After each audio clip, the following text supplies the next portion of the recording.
kinapon nyo kaagad kami. From the very start, kinapunan ninyo kami. From the very start pa lang, iba ng intensyon ninyo eh. Kinakapunan nyo kaagad kami. Kaya kami nag-react ng gusto. At nabulabog tuloy yung PI ninyo. Kaya nga, kung kayo ang nasa likuran nito, prangkahin ko lang kayo, wrong move lang kayo dito sa ginawa ninyong quiz, itong ginawa ninyong voting. Kinapon nyo kaagad kami. Hindi, gusto pala ninyo na multi-regional, multi-sectoral, yung palang gusto mo. Napakaganda lang gusto mo. Pero yung pamamaraan ay mali. Isipin mo na humampas kaagad kayo sa isang malaking roadblock ang Senado dahil from the very start, kinapunan ninyo kami. Tinanggalan nyo kami ng boses. Isipin mo, voting jointly, how can we voice out the 24 of us against 316 of them? So mali yung start ninyo, kaya kayo nagka-problema. Pero kung inayos ninyo yan, uy, ako mismo, I will support. Nagsasabi na ako, noon pa, nag-file nga ako ng economic chacha reform sa noon pa, resolution. Kaya you might be getting the support of the Senate kung hindi ninyo kaagad from the very start pa lang, iba ng intensyon ninyo eh. Kinakapunan nyo kaagad kami. Kaya kami nag-react ng gusto. At nabulabog tuloy yung PI ninyo. Di ba? Personally, Madam Chair, on my behalf, and Senator De La Rosa, I apologize the way things have turned out. But my bottom line is really, I just want constitutional reform to happen. And if it can be... In any which way? Well, in fact, it would be great if the Senate, as the sort of the wise men and women of the nation, are the ones taking the lead in really doing a comprehensive review of the Constitution. That would be great. Yes, but we should allow for the people to debate and discuss and be made fully aware of the difference between unicameral and bicameral. I'm not here to defend the Senate, even if I do so, but certainly such a large change cannot be sneaked through this way. Anyway, I would just like, yes. Hindi naman kami talaga mga wise. Mas wise kayo. Dahil nga, kinakapunan nyo kaagad kami from the very start, mas wiser kayo kaysa amin. Mas wise kayo. Thank you. Eto, pipilitin ko lang, si Mr. Oñate ang laging nagbabayad sa lahat. Baka may alam naman kayo sa printing. Baka kayo na naman ang nag-abono ng printing. At saka napakarami nito, milyon-milyon ang ginastos. Massive resources were required, 1,500 to 4,000 for the collectors of the signatures. May alam po ba kayo sa printing? Or saan nanggaling yung mga form na sangkatutak? I had no hand in the printing of the signature forms, Madam Chair. I see. Okay, so we will have to await with bated breath Attorney Red Tuason in that case. Attorney Abad, to go back to you, were you at least aware that the signature sheets with your name and only your name were printed and distributed nationwide? Yes, I was aware, Madam Chair. So that, in fact, seeing how divisive and problematic this PI has become, do you withdraw your name from the form, or would you like to, if given the opportunity at this juncture? No, Madam Chair. I will stick with this. I will stick with the petition. However, I will... And you uphold, you still are determined to defend its legality and constitutionality? Well, as far as it can go. But like I said, if the Senate, the House, and the people, different organizations can come together on a consultative basis to review the Constitution, I'll be happy to shift and to work in that capacity. Certainly, Madam you know Chair? it's called the People's Initiative. It really shouldn't be coming from the House or the Senate, for that matter. Sorry. Yes, Senator Ronald Bato. Thank you, Madam Chair. So, you are going to withdraw your name despite the fact na posibleng mangyari na yung mga tao na binigyan ng card na magkiklaim ng 3,000, sabihin ng mga nag-re-recruit sa kanila, nagpapirma na wala na kami dyan. Punta na lang kayo kay Atty. Abad kasi siya man nandiyan pangalan, no?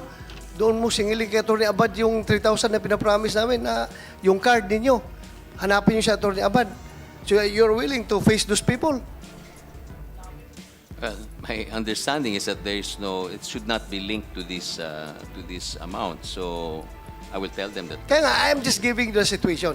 The real. Ikaw kasi, puro kuhan yung ideal situation yung iniisip mo eh. The situation obtaining on the ground. Itong mga tao ngayon, hinahanap na yung saan nila i-claim yung card na pinapromise sa kanila. So, sabihin na, si Atty. Abad pa lang nasa pangalan dito. Hanapin natin si Atty. Abad, singilin natin dito, i-claim natin itong card na ito. So, anong sabihin mo doon sa mga tao? Sorry. Ha? Sorry. Oh, thank you. Thank you at magsusuri Ako, ka. Attorney Abad, maraming nagreklamo na linoko sila. Pero yung pangalan mo nandun. Hindi ba bawal yon bilang abogado? May ethics, marami tayong sinusumpaan na hindi po pwede yon taking advantage of clients, of all these signatories who were not fully aware of what they were signing. In fact, were misled. And in many cases, tinakpan pa yung pipirmahan nila para lang makakuha ng ayuda. Di ba bawal po yun bilang abogado? Well, I should not be, as a lawyer, should not be involved in anything that is illegal or improper. I understand that. Kaya nga, pero ang pangalan mo nandoon. At least, if hindi ka naman legally maiipit dyan, pero konsensya mo lang rin. Ang daming taong naisahan niya, nailad, naloko. So, dapat makonsensya ka rin. Pangalan mo nandoon sa papel eh. Tapos sila ngayon, nag-expect ng ayuda coming from those people na nagpapapirma. Ikaw nandun sa papel eh. Dapat makonsensya rin kayo. Opo. Di ba? Attorney Abad, the evidence of fraud and deception of the signatories is overwhelming. Do you still insist that this was the right thing to do? And that you still abide by the ethics that you swore to as a lawyer? Yes, ma'am. Ginamit ang pangalan mo para lokohin ng tao. Nagmudmud ng pera, ng suhol, ng linlang, ng mamayang Pilipino. Payag kayo ron. No, of course, I don't want that to happen, ma'am. Nangyari eh. Ang pangalan mo lang nakatakda ron. Wala naman ibang pangalan. Ikaw lang naman ang sisisihin ng lahat. Payag kayong ganon. Alam ninyo from the beginning na magkakaganon. Yes, I was aware of the risks. Were aware na magbibigayan ng pera? No, ma'am. So my what- understanding So is ano that yung was not risk that supposed- you were talking about? Well, I knew that, well, with my name there, and well, it should have been the names of all the petitioners that I had to stand by. And well, if there's some problems that come up because of it, I will address that.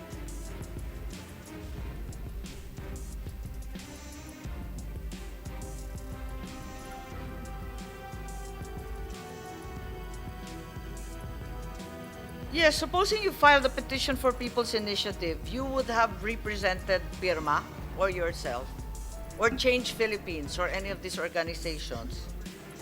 I would Is be it there. your personal capacity? Kasi yung pangalan mo lang naman doon, wala namang PIRMA.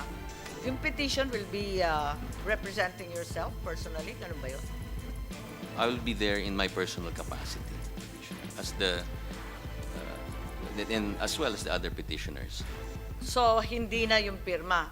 No, I'm not there as their counsel. I'm there to assist them.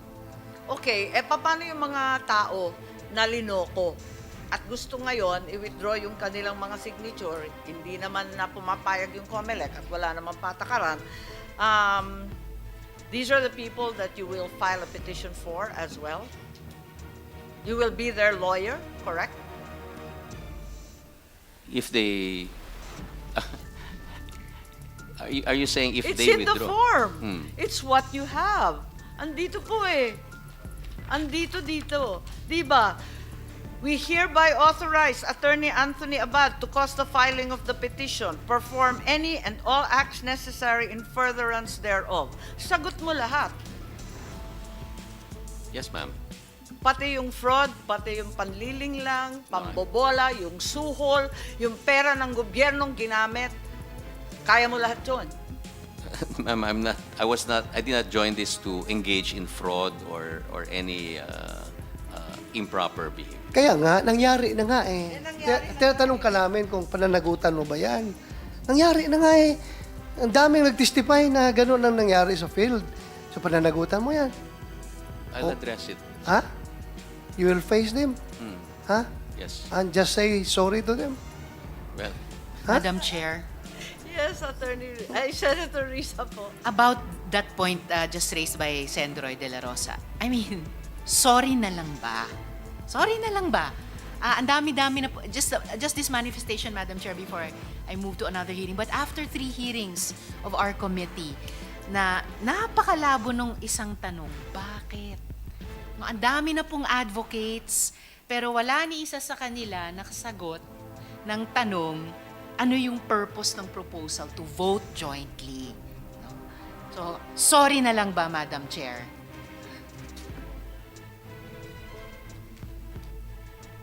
Yes, I'd like to recognize Senator Bongo who's been very patiently. If I may lang po, Attorney Abad, saan pwedeng i-claim nung mga may mga stab na ayuda? Kasi dun sa Mindanao, tinakpan daw nito, tapos may kapalit na coupon, may kapalit na ayuda. Saan mo ba pwedeng i-claim nila? Pwede bang i-claim sa inyo po? Kasi pangalan mo nakalagay dito, Attorney Abad. yes, I understand, Senator. Yung sinasabing ayuda o pera ang kapalit sa pirma na tinakpan, may coupon. Ang problema, hindi nila alam kung saan nila i-claim to.